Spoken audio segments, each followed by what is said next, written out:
Morning everyone. So as usual today also we are going to learn something new. So before the vacation starts, at that time we were doing the chapter the works we do, and we saw that how the work changes from a farmer. The farmer started migrating to cities and opting another different kinds of jobs, and how their female partners started working and taking care of their traditional occupation. Today we will move further. So, as we discussed earlier, what happened that the jobs were gender specific. कुछ ऐसे काम होते थे जो particularly mains ही करते थे, and कुछ ऐसे काम होते थे जो particularly women used to do. So in earlier times, many jobs were expected to be done either by boys or by girls, right? But now there are no gender specific occupation, as girls are flying aeroplanes, driving taxis, and boys are cooking and designing dresses. Now the availability of raw material, we discussed earlier कि जो occupation होता है वो या तो childhood activity या interest पे depend करता है, या स्पेसिफिक स्किल या एजुकेशनल क्वालिफिकेशन पे डिपेंड करता है. Other than these two more factors was also there. First one was the raw material and the next one was the landform. So first of all we will discuss about the raw material. So the availability of raw material plays an important role in the occupation of the people. For example, the life of people of Mizoram revolves around bamboo as it grows in abundance there. Mizoram एक ऐसा state है जहाँ पे बहुत ज़्यादा bamboo होता है, तो वहाँ के जो लोग हैं उनकी जो लाइफ है वो बैम्बू के ही आसपास घूमती है. How we can see it here that they make their houses with bamboo. They sit on bamboo chair, eat bamboo sprouts. They are eating bamboo sprouts from bamboo bowls, and with the help of bamboo chopstick. वो bamboo से बने हुए घर में हैं, bamboo से बनी हुई चेयर में बैठे हैं, बैम्बू स्प्राउट्स खा रहे हैं बैम्बू बाउल से with the help of bamboo chopsticks. So see, their whole life is completely revolving around the bamboos only, and the bamboo handicraft are in great demand in India and abroad.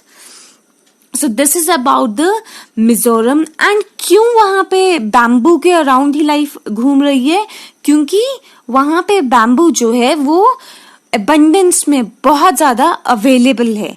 So the availability of raw material also determines the occupation of the people. Moving further, the landform and the climate, the next reason behind the choice of occupation.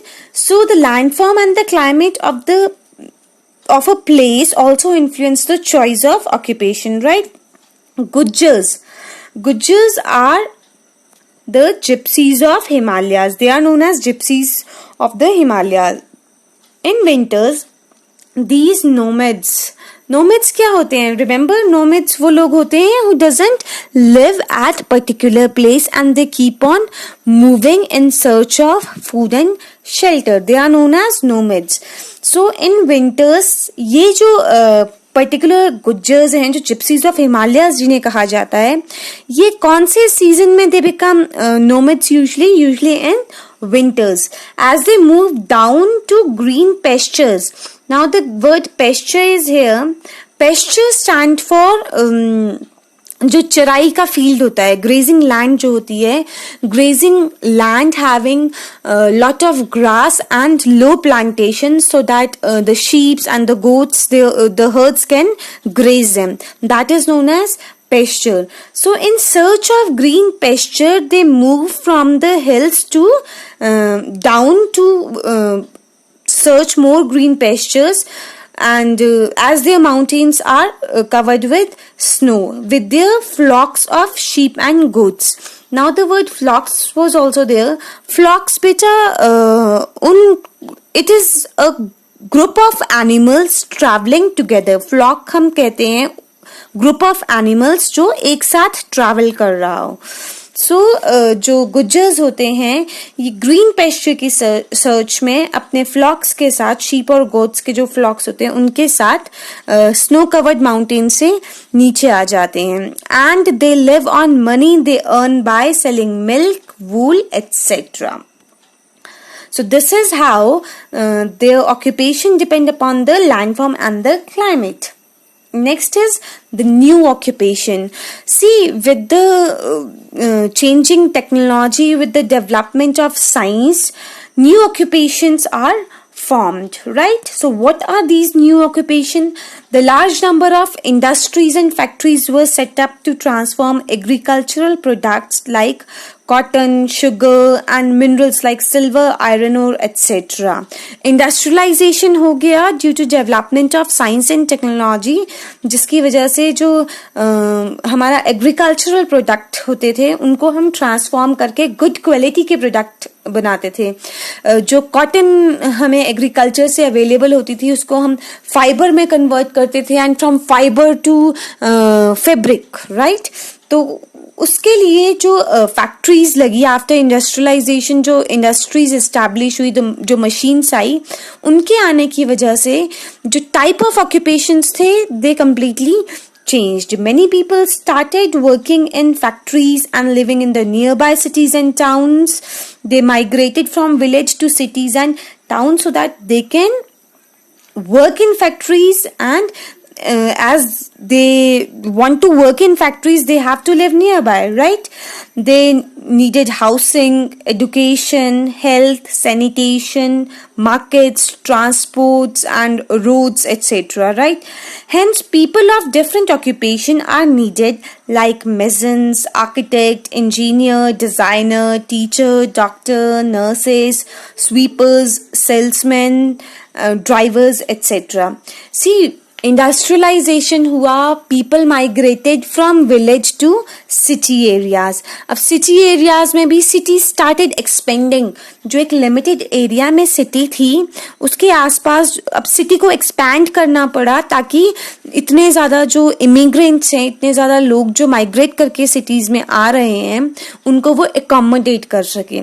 तो city के आसपास का जो area था वहाँ पे लोग रहने लगे. अब वो वहाँ पे आकर के रह रहे हैं तो बेसिक ह्यूमैनिटीज जो होती हैं, जो बेसिक रिक्वायरमेंट होती है कहीं पे भी रहने की, वो उन्हें रिक्वायर्ड थी, right. For example sanitation, housing and the food they wanted to eat, so the markets was the necessity. After some time they started earning money. अब उनके पास पैसा आ गया तो they want their children to go to good school. उन्हें अच्छी वो हेल्थ फैसिलिटीज देना चाह रहे थे, उन्हें अच्छी एजुकेशन देना चाह रहे थे. So more facilities like hospitals and schools were required. अब जब स्कूल्स और हॉस्पिटल्स रिक्वायर्ड होंगे तो हमें मेसन चाहिए होगा सो दैट हाउसेस को जो है या जो स्कूल्स हैं, जो हॉस्पिटल्स हैं, उनको कंस्ट्रक्ट किया जा सके. उनकी बिल्डिंग का स्ट्रक्चर बनाने के लिए आर्किटेक्ट चाहिए, इंजीनियर्स चाहिए, वी नीड डिजाइनर्स. फिर स्कूल और हॉस्पिटल्स में हमें टीचर्स रिक्वायर्ड होंगे, डॉक्टर्स रिक्वायर्ड होंगे, nurses, sweepers. So all those are required. So this is how the new occupations are formed. Further with the industrialisation, अगर हम इंडस्ट्रियलाइजेशन की बात करें, iron and steel is the basic industry in India and it uses iron ore to make industrial machinery, electrical machinery, defense equipments, railway tracks, railway engines, bridges, dams, cars, buses, trucks and many other goods, right? And steel industry started in India at Kulti in Bengal in 1870. 1870 में कुल्टी नाम की जगह थी बंगाल में, वहां पे steel industry start की गई. लेकिन आपको पता है जो स्टील इंडस्ट्री कुल्टी में स्टार्ट की गई उसमें इनिशियली सिर्फ फर्नेसेस थे और इनिशियल मेटलर्जी ही की जाती थी. बाद में ये जो प्लांट था जो कुल्टी में ओपन हुआ था ये शट डाउन हो गया था और सबसे पहले इंडिया में जो स्टील है वो बनाया गया था 1904 में। वो भी जो उसके लिए जो बेसिक जो अमाउंट का जो मेटलर्जी करने के लिए जो बेसिक ओर रिक्वायर्ड थी वो इंग्लैंड से उन्होंने इंपोर्ट की थी, और उसके बाद इन्होंने 1904 में फर्स्ट टाइम इंडिया में लो क्वालिटी स्टील जो है वो प्रोड्यूस किया गया। उसकी प्रोडक्शन के बाद एक बहुत बड़ा स्टील, आयरन और स्टील की इंडस्ट्री सेटअप की गई जमशेदपुर नाम की जगह पे इन 1907।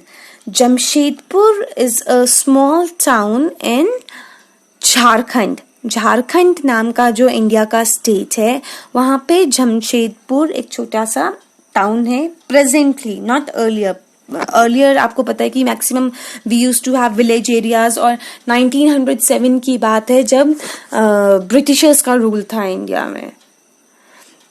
So it is followed by many other steel plants around the region.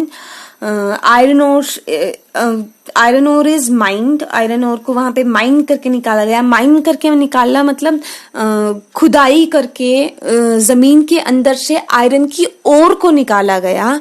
Iron ore का मतलब है कि उसमें आयरन के अलावा बहुत सारी इम्प्योरिटीज भी होंगी और बहुत सारे अदर मेटल भी होंगे। फिर उसको प्योरीफाई करके उसको अदर मेटल्स के साथ कंबाइन करवा करके उसके बाद जो है वो स्टील बनाया जाता है। Thousands of people were employed as fitters, electricians, masons, painters, engineers, marketing expert, scientist etcetera. तो इस तरीके से वहां पे न्यू ऑक्यूपेशंस जो है वो फॉर्म हुए। So here you can see this is the Tata steel plant in Jamshedpur. Tata steel का ये प्लांट है और ये प्रेजेंट पिक्चर है। प्रेजेंटली इस तरह का प्लांट है वहां पे। Earlier it was a bit of different. And this person is Jamsetji Tata, the man who saw tomorrow। 1907 में जमशेदपुर में जो स्टील प्लांट लगा बेटा वो इनकी वजह से लगा। He is the founder of Tata group. ये टाटा ग्रुप के फाउंडर हैं। इनका नाम, पूरा नाम जमशेदजी निसुरवंजी टाटा था इनका पूरा नाम। और इनको ऑनर करने के लिए जो जमशेदपुर है इसका नाम जमशेदपुर रखा गया इनके नाम पे। इससे पहले जमशेदपुर का नाम साकची होता था टिल 1990। आफ्टर 1919 जो साकची था उसका नाम चेंज करके जमशेदपुर रखा गया after the founder of Tata group, that is Jamsetji Tata. Do you know that the Jamshedpur is also known as Pittsburgh of India? It is because Jamshedpur is the highest producer of iron and steel. So this was all for today. Next day we will learn about the dignity of labor. Till then, stay home, stay safe, stay strong. Bye bye. Take care.